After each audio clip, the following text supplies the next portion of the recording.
Welcome back to my YouTube channel. I'm your host, Saved by Children TV, back at it for a brand new video. Happy, what's today? Wednesday, the 21st.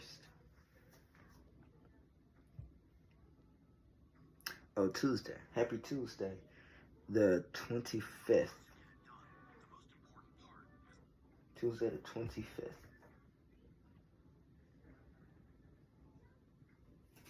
Just 1 second.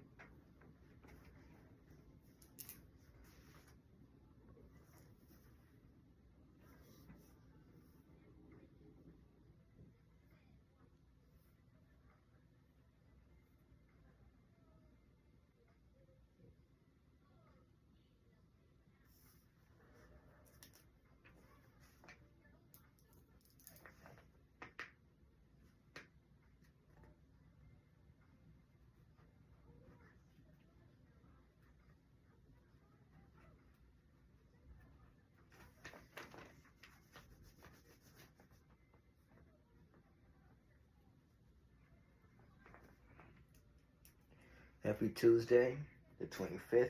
Back at it for a brand new video. I've been gone for a minute, but I'm back. I have 11 stories for you guys tonight. 11. And the first one's out of Detroit. Detroit's taking an L.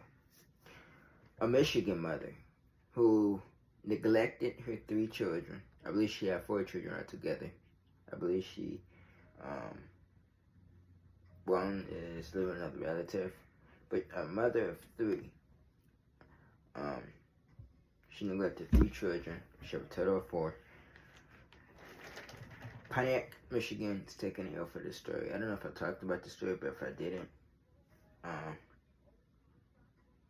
if I did, you want to talk about it again. If I didn't, then this will be the first time. But a Pontiac mother accused of abandoning her 3 children is given a $250 million bond.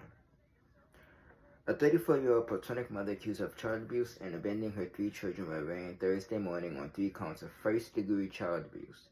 On Thursday, in the 5th District Court, Judge Rhonda Felix Gross issued Kelly Bryant a $250 million bond. If Bryant posts bond, she cannot have contact with her children or anyone under the age of 18. Quote, "My knee-jerk reaction was to deny your bond. However, because I find her in acute danger, I find her a continued danger to the children." Quote, Focus Gross said, quote, "My main concern is I don't know who, if anyone, that the children have been given to. If it is a family member, I'm concerned that she will still may have contact with the family member from the jail with instructions to continue to engage in fair tactics to forbid the children from cooperating with authorities through continued investigation in this matter." A probable cause conference is scheduled for March 4th with a preliminary examination set for March 11th. Quote, "Are the allegations troubling and disturbing? Absolutely they are. But the $250 million. So, how much is too much? 20,000 would have done it for her, right? Is she really indigent?" said Lillian Dallow, attorney and president of the Wayne County Defense Bar Association. While not involved in the case, Dallow said the judgment may come across as too emotional and could cause issues later. Quote, "This is not a third world country where we exact vengeance in the street. Extrajudicial vengeance. There is a process, and the process should be fair. The lady is entitled, no matter how horrible the allegations are, to a reasonable bond, and that's not reasonable," she said. On Wednesday, Oakland County Prosecutor Karen McDonald charged Bryant with a connection with the child neglect case, with 3 children found living in a Potomac home in deplorable shape, and that's in quotes, and allegedly abandoned by the mother nearly 5 years ago. Bryant is charged with 3 counts of first-degree child abuse. If convicted, she faces up to life in prison. McDonald is also moving to have the mother's parental rights terminated. 3 children were found in the home, a 15-year-old boy, a 13-year-old girl, and a 12-year-old girl. Quote, "I guess what stands out the most for me is no love." McDonald said there was nobody there to care for them for between 3 and 4 years. No parent, nobody physically present to let them know that they were safe and they were loved. Oakland County deputies received a call on February 14th from a landlord at a residence on the 600 block of Lydia Lane in Pontiac after not hearing from the mother since December 2024. The landlord said rent had not been paid since October and he was concerned something might have happened. When deputies arrived at the home, they found it in vile shape. They observed mold and human waste throughout garbage piles as high as 4 feet and overflowing toilet. The children were repeatedly covered in feces, and 2 girls had trouble walking out of the house. Oakland County Sheriff Michael Butchard said investigators believe the children were abandoned between 2020 and 2021. According to McDonald, Brian was living with her 4 children at the home in 2019 and left with one of the children, who is now living with their father. Officials said Brian has 4 children with 2 different fathers. Quote this from the worst and longest running cases of child abuse I've ever seen in my career. Butcher said, I'm thankful for the outpouring of support from the community. I hope these children have better lives. I also am gratified to see that the suspect will be held accountable for this unforgivable treatment of these children. The father of the 3 children was in jail during the summer of 2020 and will have a consent agreement was executed in 2022 for him to see his kids. The mother reportedly did not allow any contact between them. Officials said the 3 children survived on food the mom or a stranger dropped off on the front porch for them. The boy would reportedly text his mother when the food supply was running low. Butcher said typically a loaf of bread was left for the children and was expected to last them for several days. Officials said Brian did not leave basic hygiene products like toilet paper, soap, or shampoo with her children. I want to say this. Actually, I do remember talking about this story when it first broke. And this is an update. She's since been arrested, and bond is $250 million. And my thing is this. If you don't want children, they don't have children. But children are not toys. They're not property. They're not to be abused. And this mother took advantage of her children just so she can get, and shout out to FC, so she can get the benefits from these children. She didn't love her children because you want to leave your children in this deplorable condition. And any neighbors, when I first put out this story, who knew that this was going on, because clearly these children were living 5 years without anybody doing anything. So for the neighbors who probably knew something was going on and didn't intervene, needs to be locked up too. Because as neighbors, your job is, if you hear something, to say something. That means you could have called anonymously to 911. You could intervene by going to the house, making sure everything was okay. You could have did your part as neighbors. And the landlord went to the house after all this that took place. And this woman deserves, if convicted on these charges, life without the possibility of parole. She's a danger to her children. She's a danger to society. So what makes you think if she wants to abuse her children, that she won't abuse other children if she was released on the streets? She's a danger to society. And her children didn't have a chance because she failed her children. But as men, we gotta know who we laying down with and procreating and making children with and by. Because this woman clearly didn't love her children and she used her children. What do you think about this story down below? Keep these children in your thoughts and prayers. Second story. 11-year-old Jocelyn. Let's talk about this story. Remember, we got 11 stories to this show.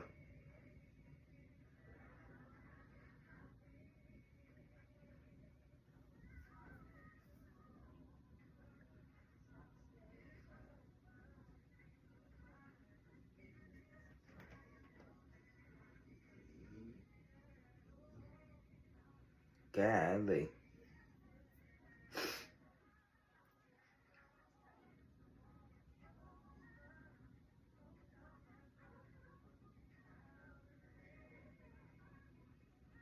Before we get to our next story, another story just popped up that I want to talk about, so that will make 12 stories. But this is going to be like a bonus story right here. 5 people was arrested. 5. Think about that. 5. In a murder of an 11-year-old boy who was shot at a Paulding County home. The Paulding County Sheriff's Office, and that's in Georgia, and they're going to take an L, announced they arrested 5 men in connection to the fatal shooting of an 11-year-old boy. Xander Wheatley of Douglasville was shot and killed in the night of April 29th of 2024, that was last year, in his home when someone opened fire on a house on Luther Way. The investigation led to the arrest of the following suspects: Nazir Anderson, 20, Ahmed Kouatai, who was 20, Osman Sassi Jr., who was 19, and Modore Stephenson, who was 20. Recently, a 5th suspect, Joseph Tawali, 22, was arrested. On February 13th, the U.S. Marshal found Tawali hiding in Arlington, Virginia. He was extradited to Paulding County on Saturday. All 5 suspects are charged with murder. Tawali is being held without bond. Wheatley father told Channel 2, Audrey.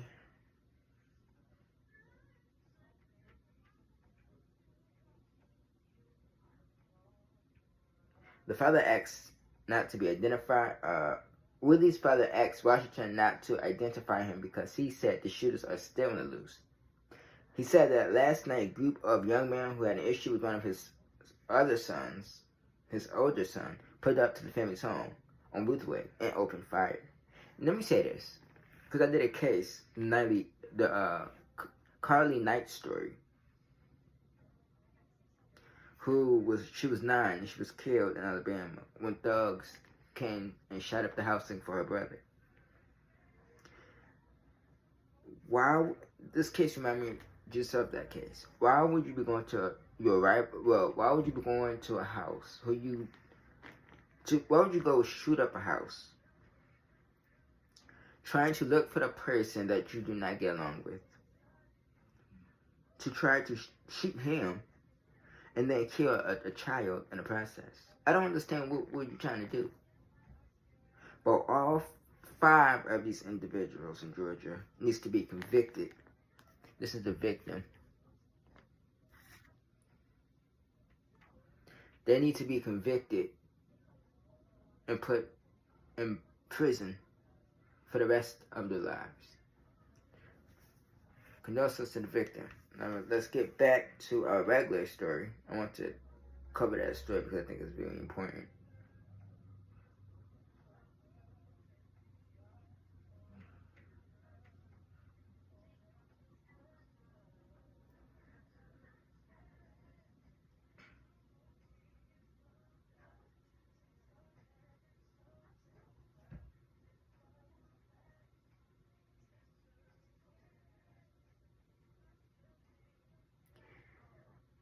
Alright, if you have children,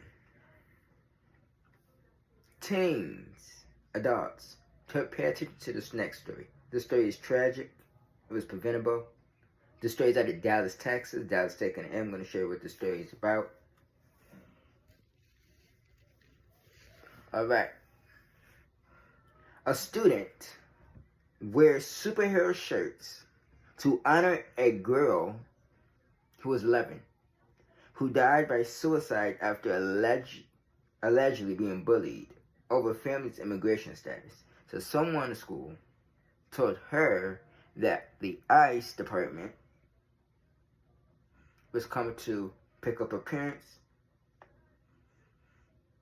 She went home and took her own life.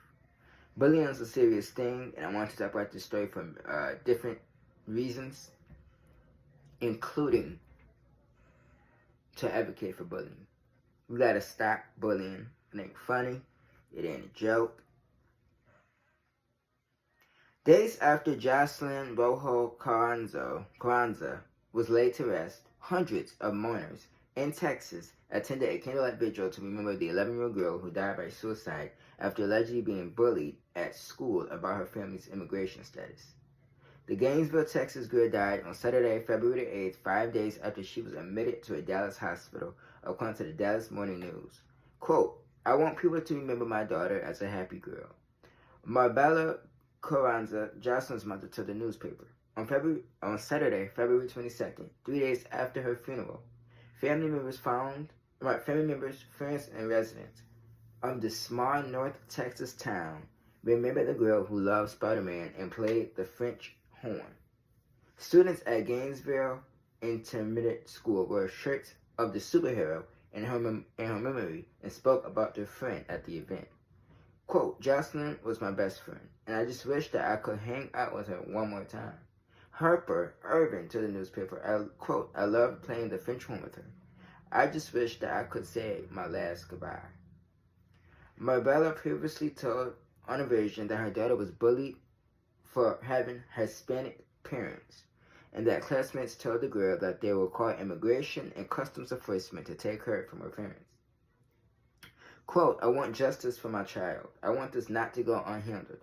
If there are more students out there, more kids out there that are going through it as well, pay attention, Marbella told CBS affiliate KTVT-TV. Quote, the school needs to pay attention to the students to report what's going on, Marbella said through a translator. The mother previously claimed that her daughter's school was aware of the alleged bullying and offered her daughter counseling, but said she only learned this later from investigators. In a statement to People, the Gainesville Independent School District did not explicitly acknowledge any awareness that Jocelyn had been bullied. Quote, while we cannot comment on specific students' matter due to privacy laws, we want to emphasize that we take all reports of bullying and student safety concerns very seriously. Read the statements.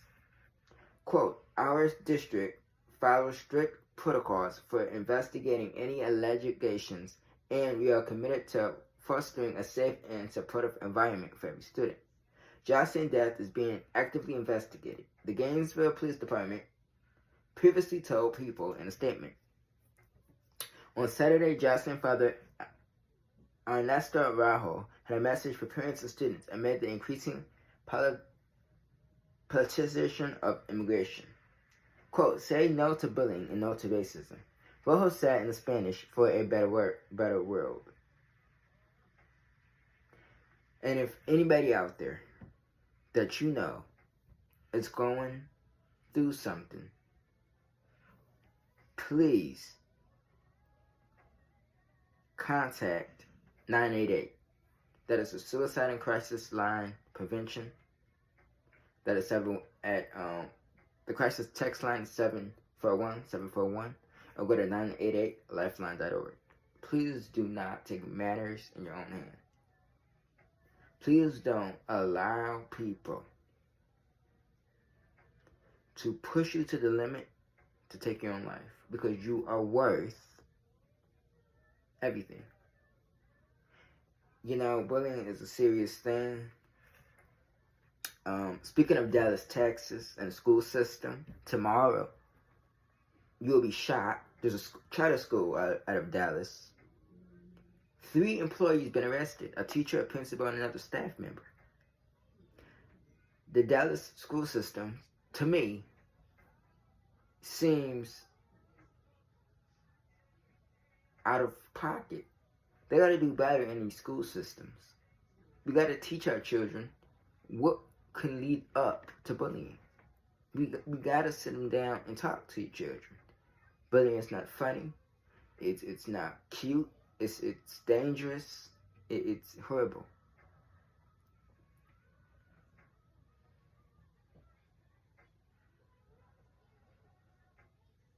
And if you are out there bullying, take a look at this picture here and think twice.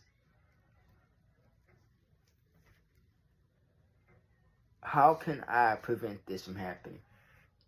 Alright? Condolences to the family of Jocelyn Rojo Carranza. And before I forget, if you watch my channel for years or two, you know, bullying, I already said it, bullying should be a felony all through the 50 states and cities. I think bullying should be a felony. I think it should be punishable up to 20 years in prison. I think bullying is horrible, because if somebody commit, ask for it, I think that it should constitute as murder. I think you cause them to take their own life. I think it should be a felony. That's just my opinion.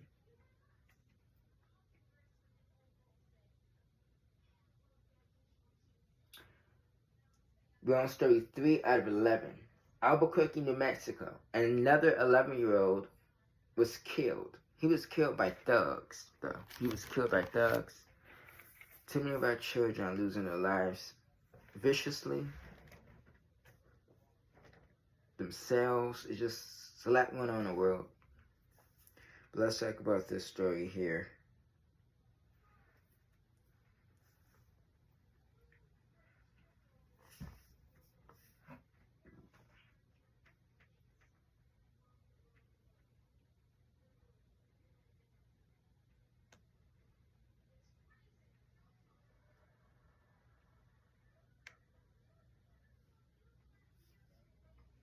I'm on KOAT. I actually watched the arraignment of these two individuals in this case. So Mexico was taking an air. A jury reached a guilty verdict against two men following deliberations after an 11-year-old boy was killed near Isotopes Park after a baseball game. Nathan Garley and Jose Romero were found guilty of all counts. They faced including first-degree murder, tampering with evidence, shooting at or from a motor vehicle, among other charges. Below are details reported on day 3 of the trial when the prosecution rested its case on Thursday, February the 20th. Prosecutor says suspects opened fire on Froilan Villegas and his family, mistaking them for rival gang members. After an Isotopes game in 2023, they wrapped the case with 2 witnesses. They first testified that cell phone data placed Romero and Nathan Garley near the game and parking lot when the shootings happened. Colette Bridgewater is with the Albuquerque Police Department's digital intelligence team. She told jurors that examined how suspects Nathan Garley, Jose Romero, and others communicated over social media. Quote, there are several cell phone extractions, several social media accounts, and several phone numbers, Bridgewater said. She testified that messages sent by group members went through one cell phone tower, which placed them in the area that night. Bridgewater went through different findings over Snapchat, Facebook, and Instagram from Romero and Garley messages, and videos show a long-term dispute between Garley and Romero with other people over social media leading up to the shooting. I don't care if you're trying to track down a rival gang member. I don't care if you're looking for someone stole your phone and you're trying to get them back. You don't open fire in the middle of daylight or at night at a moving car who you think your rival person is riding in. Do you not know children? Folks have children. And you're shooting a weapon, a deadly weapon, at a vehicle that you think your rival gang member is riding in. And when you shoot a weapon, such as a gun in this case, guns don't have names on it. Bullets don't have names on it. So if a child gets hit, majority of the time, they can be killed. So you willing to go to prison for life for being a thug. And a lot of these gang members that's in the streets throughout the countries and states and cities, one thing you could be doing is helping your community out. Putting down weapons, educating the public. No, you want to be tough in the streets. You want to act like, you big bad wolf. But then when you get convicted and thrown in prison, now you want to be crying. I'll take it back. I don't want to do this. But you have ruined a family's life. All because you wanted to be tough. So I think that both of these individuals, both of these men, deserve life in prison without parole. I think they had no disregard for human life. No one around them that chose to use a gun in the commission of a felony. And I think that they both will be safe in prison. Condolences to Froilan Villegas. He was 11. He deserved to grow up and be something in life. He didn't deserve to lose his life behind gang activity. I think it was senseless. 4 out of 11. A 15-year-old boy is killed at a Southfield hotel. Man, alive. You got a lot of young children losing their lives.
See, this was the young man who lost his life in Southfield. I'm going to talk about it, but I need another...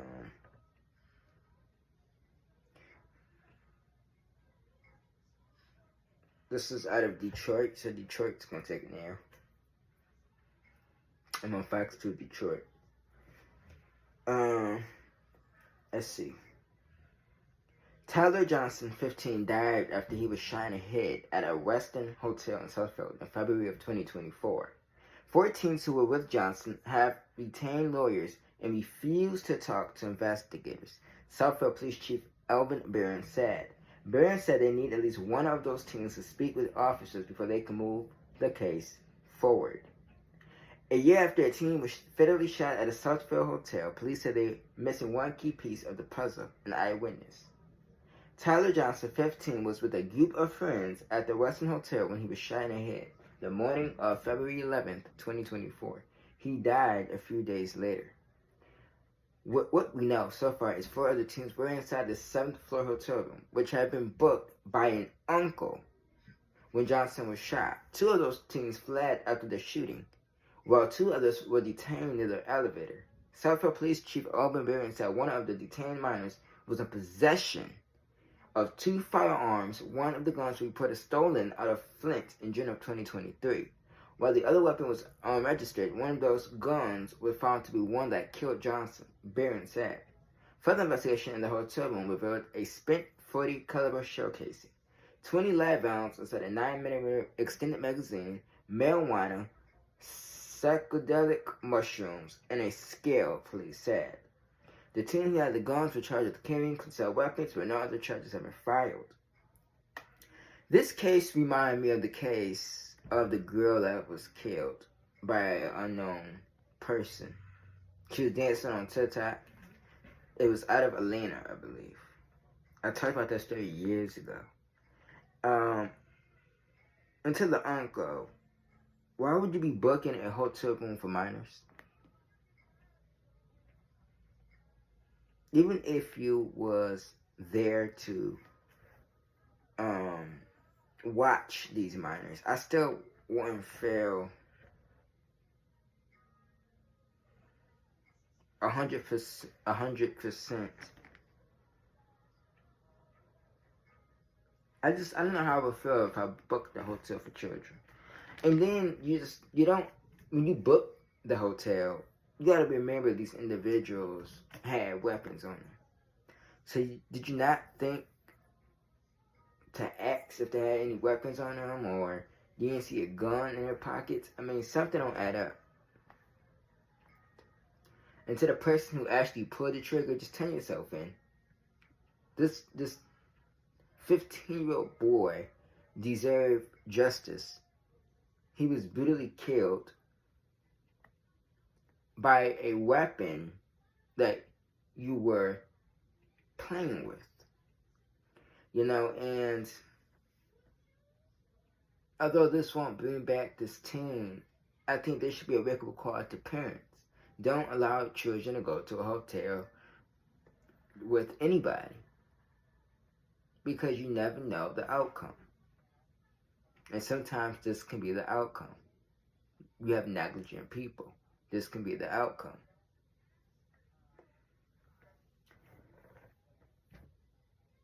Let's move on to our next story, story 5 out of 11, condolences to the family of the victim.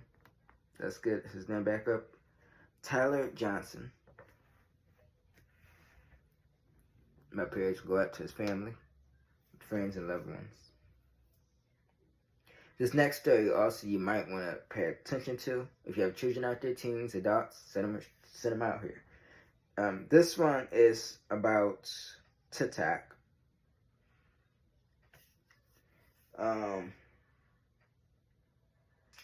Another dangerous online challenge we're going to talk about.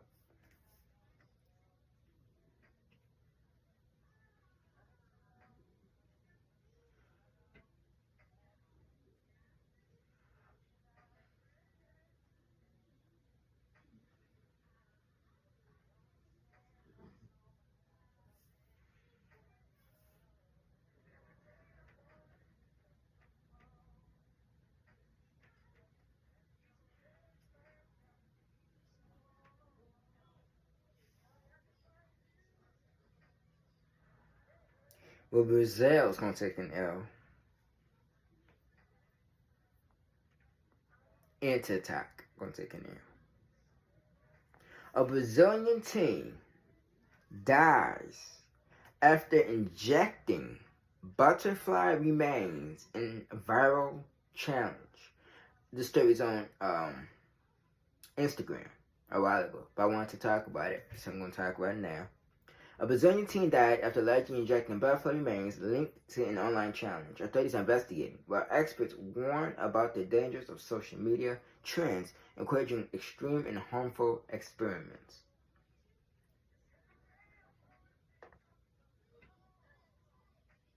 A 14-year-old boy, whose name was Davy Nunes Moreira, tragically lost his life after participating in a bizarre online challenge. Reports claim he injected himself with a mixture of dead butterfly remains and water, leading to severe health complications.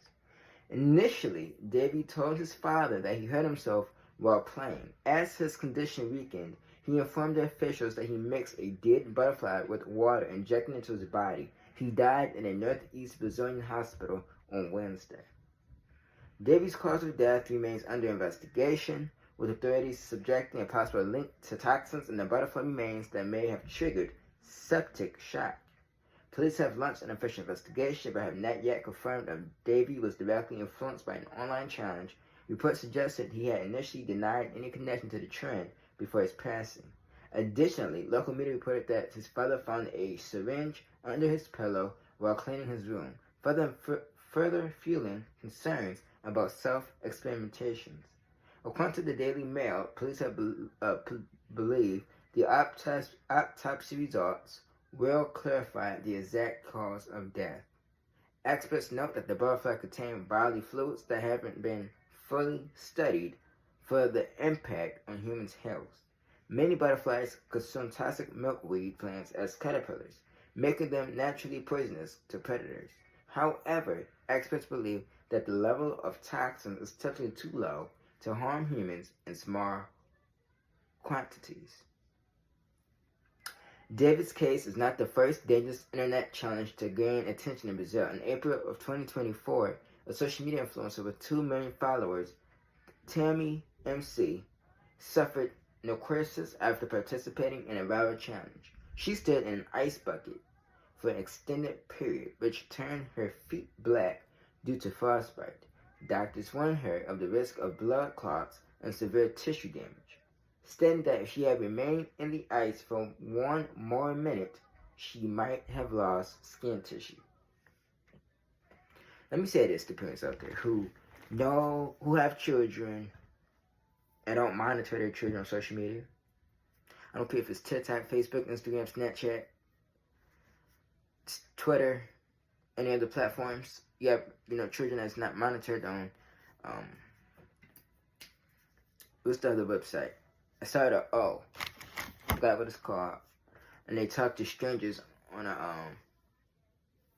on that website. But this goes to show you that parents gotta be more fluid. They gotta be more aware what the children are doing. Know what your children are doing on these social media platforms. Know the risk that social media have on children. TikTok has one of the most dangerous and deadliest trends out there, and children are doing these challenges, and it's up to parents to monitor the children, because it can cause us a deadly consequences. Children have died doing these challenges. I've actually covered stories in the past where children have died doing these challenges. So it's up to parents to just monitor the children. It's not up to social media to monitor your children, but you gotta know what your children are doing at all times. We live in a dangerous world. It's Omegle. So, just know what your children are doing. Please, just know what they're doing. It's dangerous. And parents out there who know that their children be on Omegle, please don't let your children be on Omegle. There's a lot of videos like that on YouTube where these children are alone on Omegle, which I don't know how to have access to Omegle, because that's an adult site. I think it's negligent for you not to know that your children are on these websites. It's negligent. You should know that your children are on these platforms. You got to do a better job. I'm talking to all parents out there who unsupervise their children. Supervise your children. We live in horrible, dangerous times. Now, story 6 out of 11. A young boy is abducted in Chicago. So let's see if I can pull that up real quick.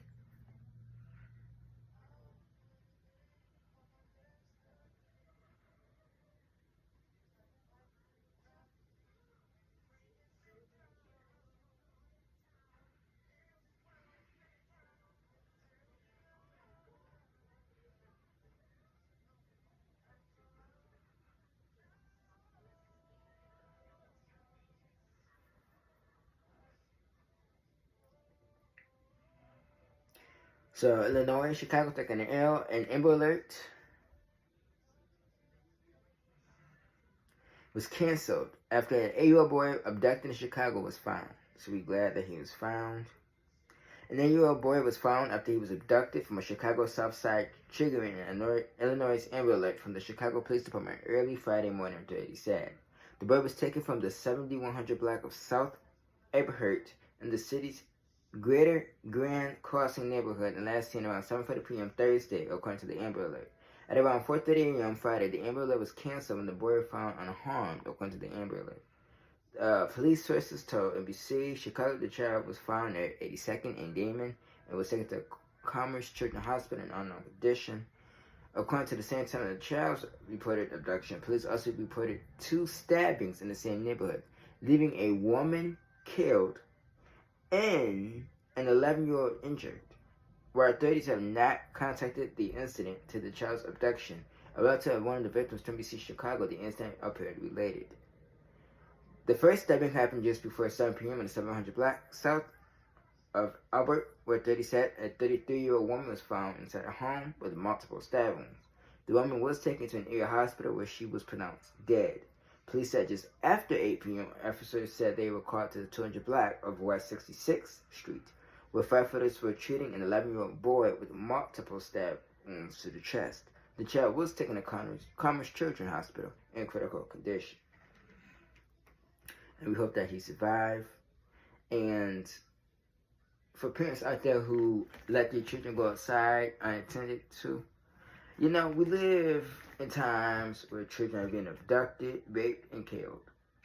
If you're that parent, I don't care if you're a mother, a father, a grandmother, uncle, auntie, if you're in charge of watching a child outside, don't leave children unattended to. We're living in dangerous times, especially not in general. Just don't leave children unattended to. I think it's very negligent. But you're just going inside for a break, a bathroom break, get food, something to drink, a snack for the child. Just don't do it. It's not safe. Be mindful of the surroundings of the children. But just let you know that parents gotta be more aware. You just gotta be more aware. And be safe out there. Story 7 out of 11. A 13-year-old was shot on a train. We hope that 13-year-old survives. Let me pull up that story and see.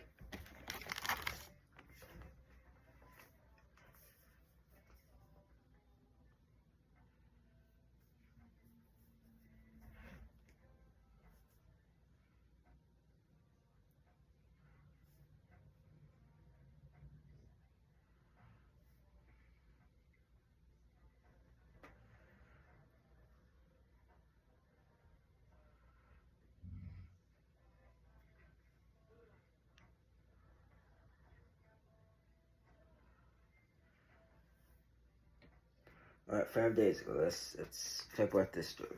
Another Chicago story.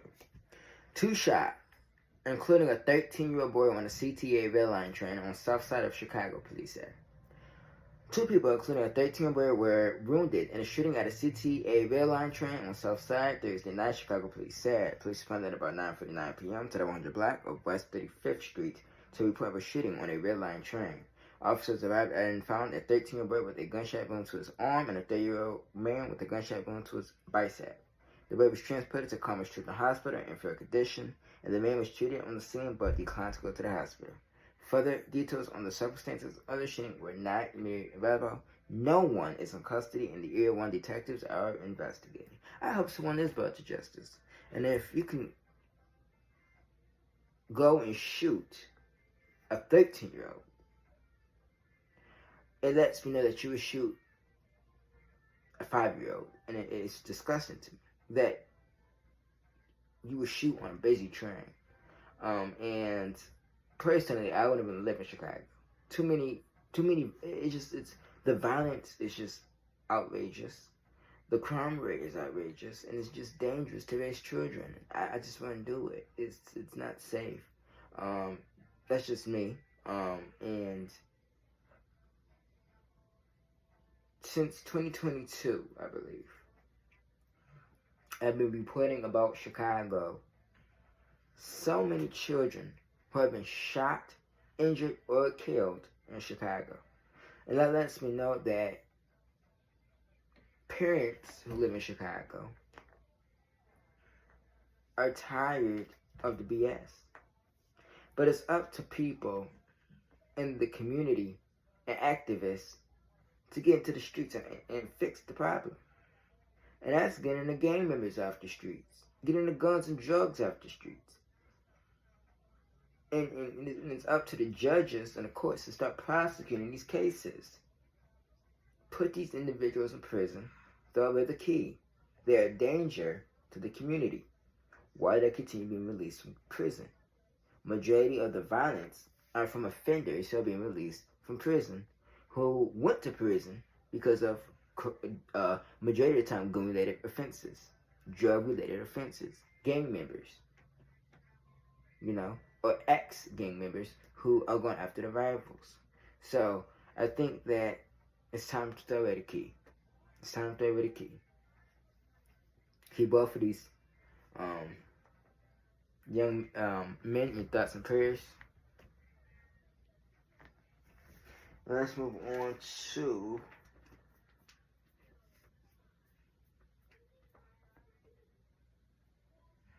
story 8 out of 11. A 10-year-old and 3 others were shot in Gary, Indiana. 10-year-old shot, and Gary and okay.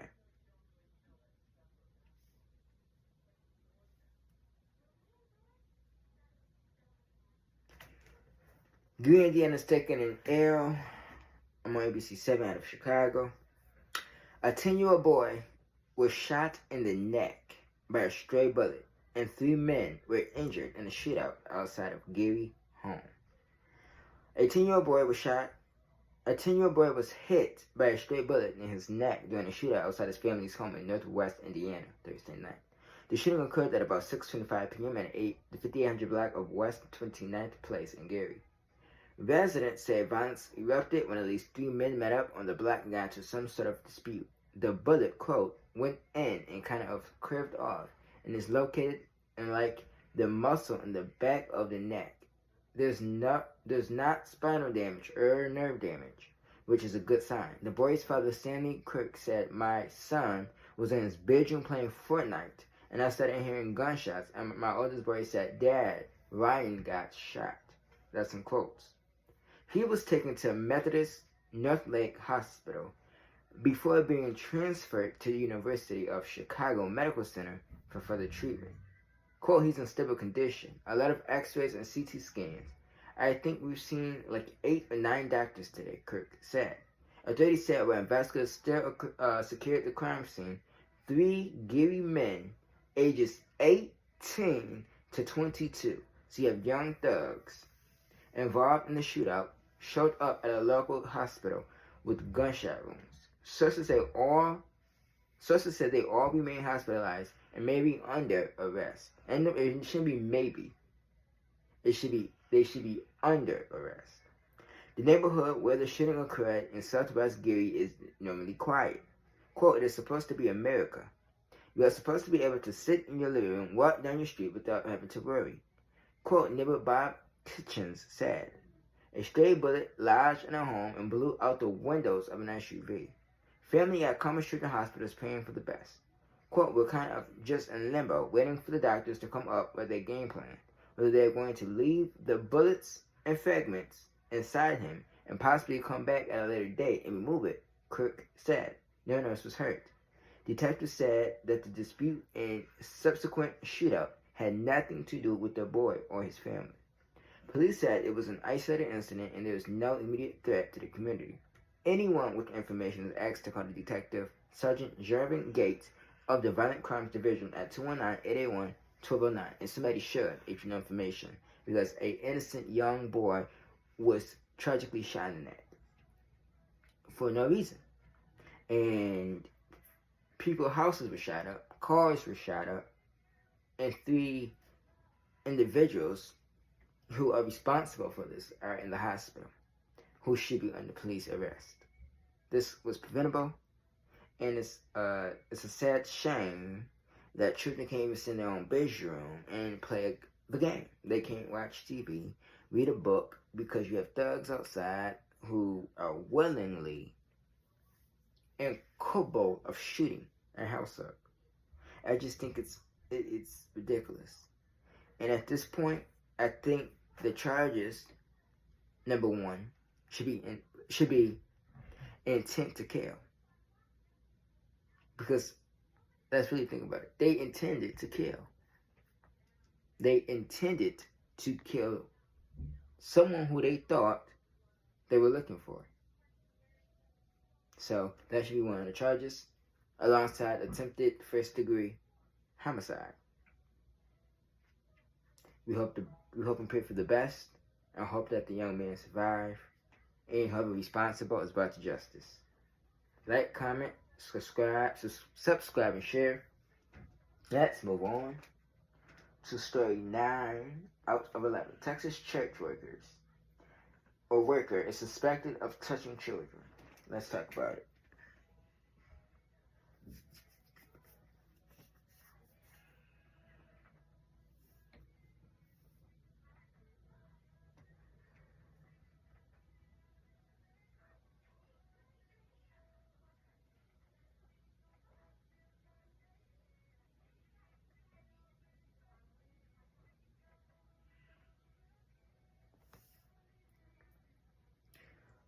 In Montgomery, Montgomery County, Texas, taking an L. And also, Abraham Molina is taking an L. This is his picture. We're going to expose him today.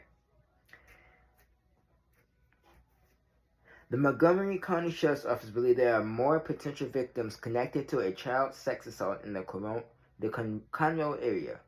The sheriff's office said 44-year-old Abraham Molina was arrested and charged with indecency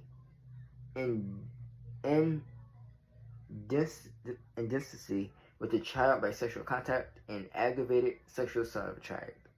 Investigators told ABC 13 that Molina previously worked in churches in the Tomball and Magnolia areas and may have been volunteered in youth ministry. Authorities believe there could be victims with incidents going back to the early 2000s, specifically between 2026 and 2027. Abraham Molina has been working as a residential real estate agent and is now in the Montgomery County Jail. According to the Montgomery County Special Victim Unit, the 44-year-old is accused of inappropriately touching an 8-year-old boy late last year, waiting for his caregiver to leave the room before doing it. Detectives haven't provided more details. Expect that the incident happened inside a home in Conroe. However, when he was arrested on that charge, detectives said they saw several past sexual assault reports involving him. None of those cases have led to charges at this point, but according to the warrant for his arrest, there are several juvenile victims in these reports that are male and of similar age range and were all sexually abused in the same manner. The news reached out. ABC 13's Poja Lohia also reached out to Molina's attorney for question or information on his side. So, this is an ongoing investigation. If anybody have children who's in his care, please call the Special Victims Unit at 936-760-5876. That's again 936-760-5876. And reference case number. Now, this to me says a lot.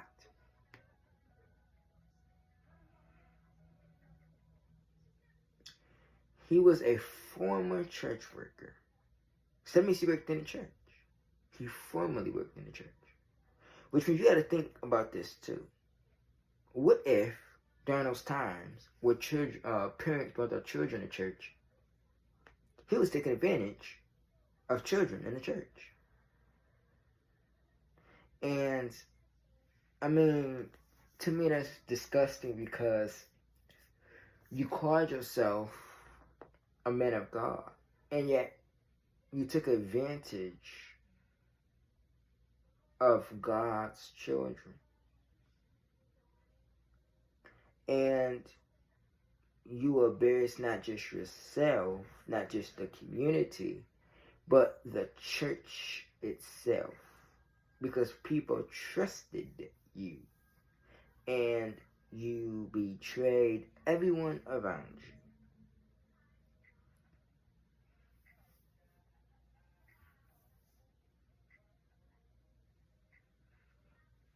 This person belongs in prison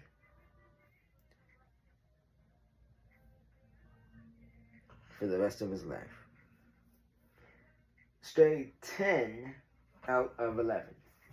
Another Texas story. A mother is facing justice for the death of her 19-year-old daughter, Delilah Velasquez. And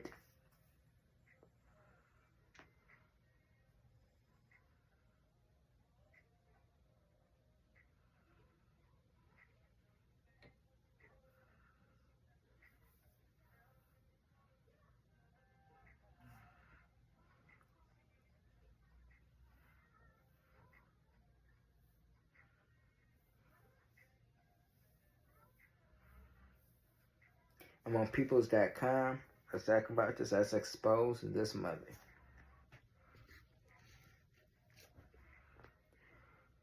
A mother is charged after her 19-year-old daughter with severe autism was found dead in a mummified and severely malnourished state. A Texas mother has been charged after her 19-year-old daughter, who is non-speaking and has severe autism, was found dead in a shocking condition authorities described as mummified. That's in quotes. On Friday, February the 14th, around 2:30 p.m. local time, Crystal Canales called 911 to report that her daughter, Delilah Villegas, was unresponsive and not breathing, according to a Balch Springs Police Department (BSPD) press release obtained by the People. Pedro Gonzalez, a public information officer with the Independent, said in a press conference that first responders arrived at Canales' Balch Springs home before police and opted to not administer CPR because of the position and condition Villegas was found in. When officers later reported to the scene, they were met with a strong fire order coming from Villegas' bedroom, where the team was found lying in a near-fatal position on the floor, authorities said. Villegas appeared severely malnourished and had multiple bruises and contusions on her body, to the point that officers believed her to be much younger, police said. Gonzalez told reporters that originally that the officers arrived, they thought she was probably 13 and didn't realize she was 19 years old. Quote, it was a described skin to bone. He said Villegas' condition explained that she also had a large laceration exposing the decaying limbs and even some of the bones from her shoulder and on her arm and her leg. Villegas looked like she was in a mummified state. My closing thoughts about this particular story. If you know your daughter has autism,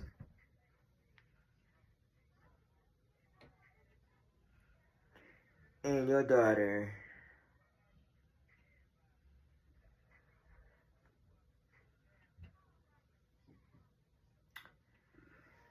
had or was born with a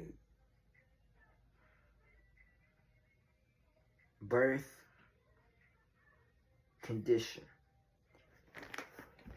excuse me, that means that you should have been her caretaker around the clock. And to torture a 19-year-old who was in that state, to me, lets me know what type of mother you are. And you only did it to get the benefits, the money from the state. You tormented your child. And it lets me know that, ma'am, you deserve, hold on, life in prison without parole. Just like you tortured and killed your child, you deserve life in prison without parole.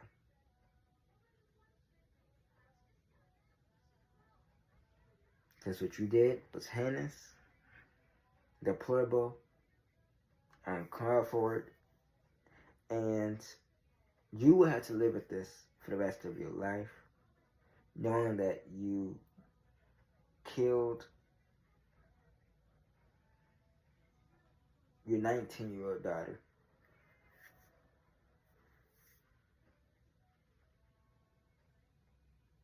Unbelievable. Condolences to the family of Delilah Villegas.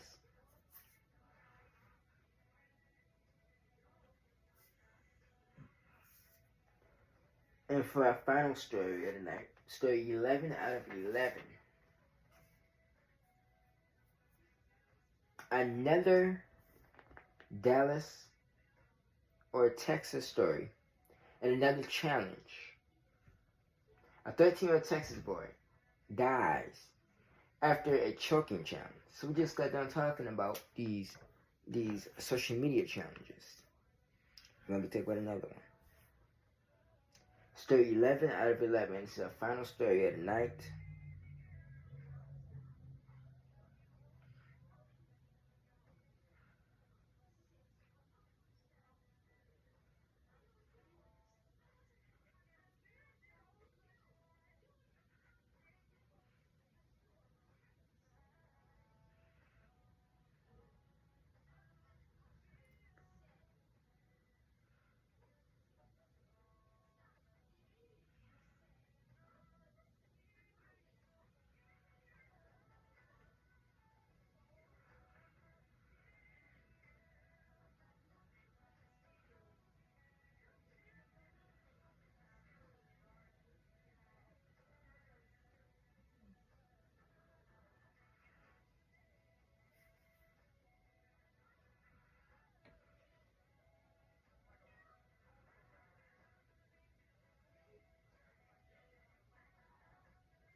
Well, speaking of a choking challenge, 2 days ago, we have another case.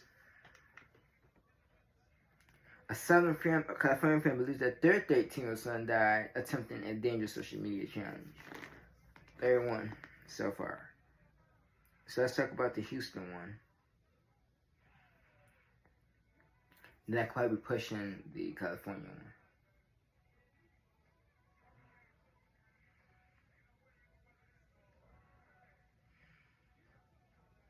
That's not the story.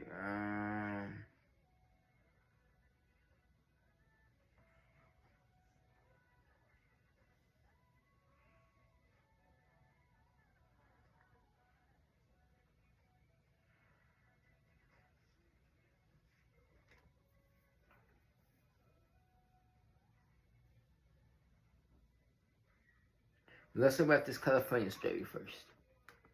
This is the victim, who's 13.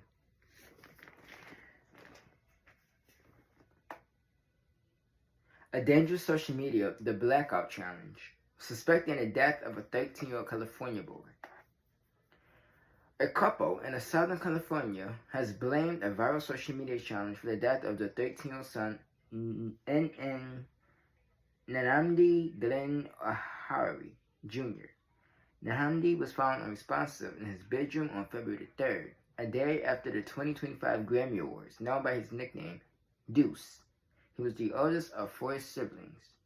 His mother immediately performed CPR while his father called 911 and sought help from a neighbor. Despite their efforts, Deuce was pronounced dead shortly after. Initially, his passing appeared to be a case of suicide. However, Deuce's parents insisted that the 13-year-old had not shown any signs of being suicidal. This led them to consider another heartbreaking possibility, that their son's death was linked to a viral social media challenge. Quote, I heard something about a young person trying to make themselves pass out and then coming back from it. Ahari Sr. told KTLA this trend is believed to be similar to the infamous blackout challenge, which has taken the lives of multiple young teens. According to Peoples.com, the blackout challenge first surfaced online in 2008 and went viral on TikTok in 2021. It is also known as the choking challenge or the pass-out challenge. This trend encourages users to hold their breath until they pass out due to a lack of oxygen, which is said to give the users a feeling of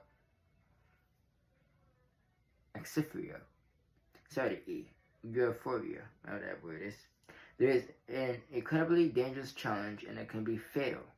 As per to the Centers for Disease Control and Prevention, CDC, at least 82 teenagers died attempting this challenge.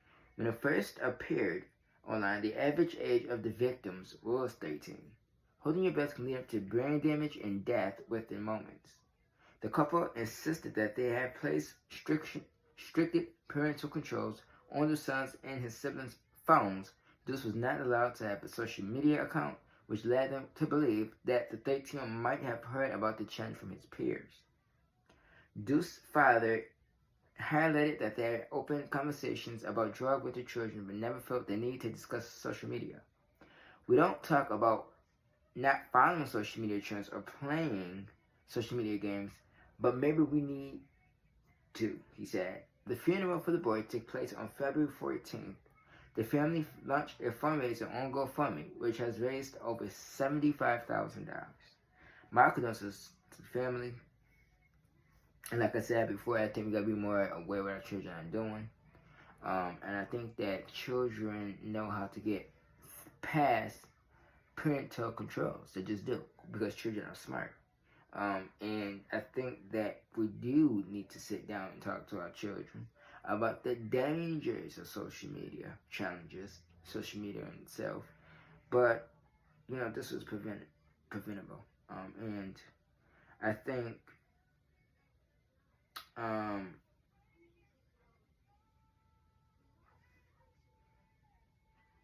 it's it's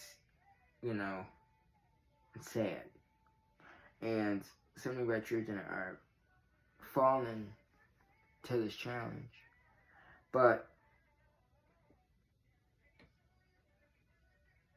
it's up to people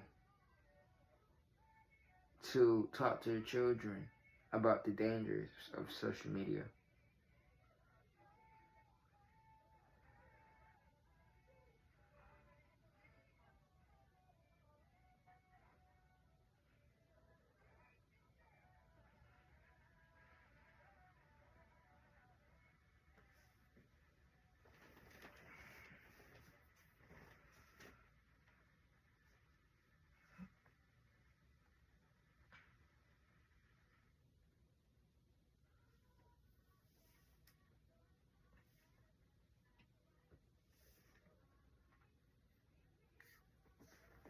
So, California won't take an L. I'm going to have to change it from 13-year-old California, 13-year-old California boy.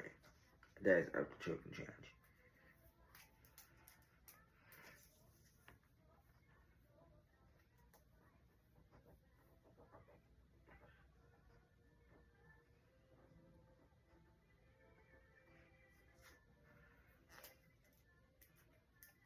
Alright, thank you guys so much for watching today's video. Make sure you like, comment, subscribe, turn your post notifications on so you'll be notified every single time I drop a brand new video.